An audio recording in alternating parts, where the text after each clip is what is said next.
Hansel and Gretel. Near a great forest dwelt a poor woodcutter with his wife and his 2 children. The boy was called Hansel and the girl Gretel. He had little to buy and to break, and when great scarcity fell on the land, he could no longer procure daily bread. Now, when he thought over this at night in his bed, and tossed about in his anxiety, he groaned and said to his wife, "What is to become of us? How are we to feed our poor children when we no longer have anything even for ourselves?" "I'll tell you what, husband," answered the woman. "Early tomorrow morning we will take the children out into the forest where it is the thickest. There we will light a fire for them and give each of them one piece of bread, and then we will go to our work and leave them alone. They will not find the way home again, and we shall be rid of them." "No, wife," said the man, "I will not do that. How can I bear to leave my children alone in the forest? The wild animals would soon come and tear them to pieces." "Oh, you fool," said she, "then we must all 4 die of hunger. You may as well plane the planks for our coffins." And she left him no peace until he consented. "But I feel very sorry for the poor children all the same," said the man. The 2 children had also not been able to sleep for hunger and had heard what their stepmother had said to their father. Gretel wept bitter tears and said to Hansel, "Now all is over for us." "Hush, Gretel," said Hansel. "Do not distress yourself. I will soon find a way to help us." And when the old folks had fallen asleep, he got up, put on his little coat, opened the door below, and crept outside. The moon shone brightly, and the white pebbles which lay in front of the house glittered like real silver pennies. Hansel stooped and put as many of them in the little pocket of his coat as he could possibly get in. Then he went back and said to Gretel, "Be comforted, dear little sister, and sleep in peace. God will not forsake us." And he lay down again in his bed. When day dawned, but before the sun had risen, the woman came and awoke the 2 children, saying, "Get up, you sluggards! We are going into the forest to fetch wood." She gave each a little piece of bread and said, "There is something for your dinner, but do not eat it up before then, for you will get nothing else." Gretel took the bread under her apron, as Hansel had the stones in his pocket. Then they all set out together on the way to the forest. When they had walked a short time, Hansel stood still and peeped back at the house and did so again and again. His father said, "Hansel, what are you looking at there and staying behind for? Mind yourself, and do not forget how to use your legs." Father," said Hansel, "I'm looking at my little white cat, which is sitting up on the roof. It wants to say goodbye to me." The wife said, "Fool, that is not your little cat. That is the morning sun, which is shining on the chimneys." Hansel, however, had not been looking back at the cat, but had been constantly throwing one of the white pebble stones out of his pocket on the road. When they had reached the middle of the forest, the father said, "Now, children, pile up some wood, and I will light a fire that you may not be cold."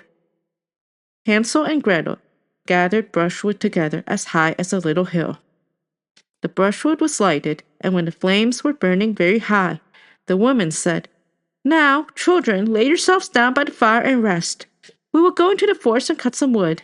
When we have done, we will come back and fetch you away."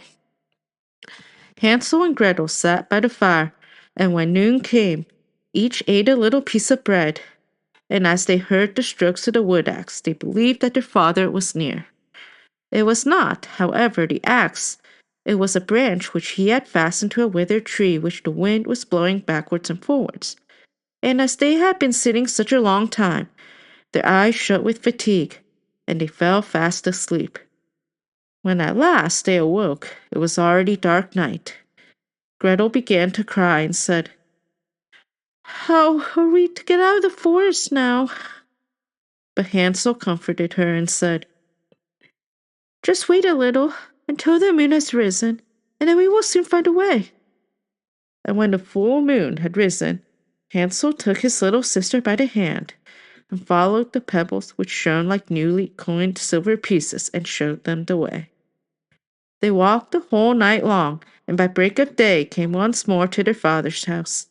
They knocked at the door, and when the woman opened it and saw that it was Hansel and Gretel. She said, "You naughty children! Why have you slept so long in the forest? We thought you were never coming back at all." The father, however, rejoiced, for it had cut him to the heart to leave them behind alone. Not long afterwards, there was once more great scarcity in all parts, and the children heard their mother saying at night to their father, "Everything is eaten again. We have one half loaf left, and after that there is no more. The children must go. We will take them farther into the wood, so that they will not find their way out again. There's no other means of saving ourselves." The man's heart was heavy, and he thought, "It would be better for you to share the last mouthful with your children." The woman, however, would listen to nothing that he had to say, but scolded and reproached him. He who says A must say B likewise, and as he had yielded the first time, he had to do so a second time also. The children were, however, still awake, and I heard the conversation. When the old folks were asleep, Hansel again got up and wanted to go out and pick up pebbles as he had done before, but the women had locked the door, and Hansel could not get out. Nevertheless, he comforted his little sister and said, "Do not cry, Gretel.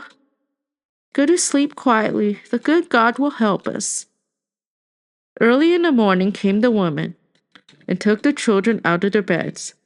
The bit of bread was given to them, but it was still smaller than the time before.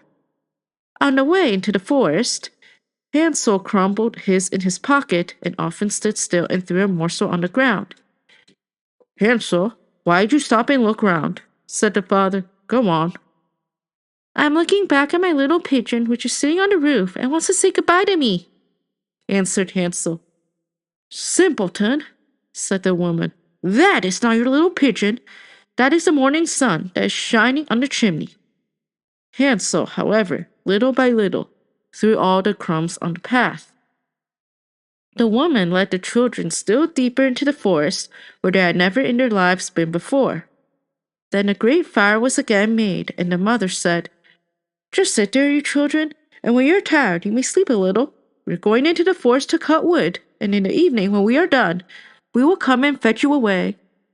When it was noon, Gretel shared her piece of bread with Hansel, who had scattered his by the way. Then they fell asleep, and evening came and went, but no one came to the poor children. They did not awake until it was dark night, and Hansel comforted his little sister and said, "Just wait, Gretel, until the moon rises, and then we shall see the crumbs of bread which I have strewn about. They will show us our way home again." When the moon came, they set out, but they found no crumbs, for the many thousands of birds which fly about in the woods and fields had picked them all up. Hansel said to Gretel, "We shall soon find a way." But they did not find it.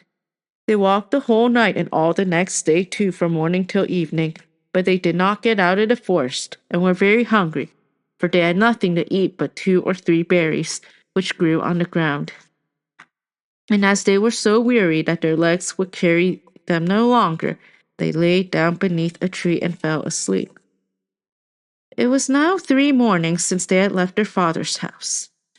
They began to walk again, but they always got deeper into the forest, and if help did not come soon, they would die of hunger and weariness. When it was midday, they saw a beautiful snow-white bird sitting on a bough, which sang so delightfully that they stood still and listened to it. And when it had finished its song, it spread its wings and flew away before them, and they followed it until they reached a little house, on the roof of which it alighted.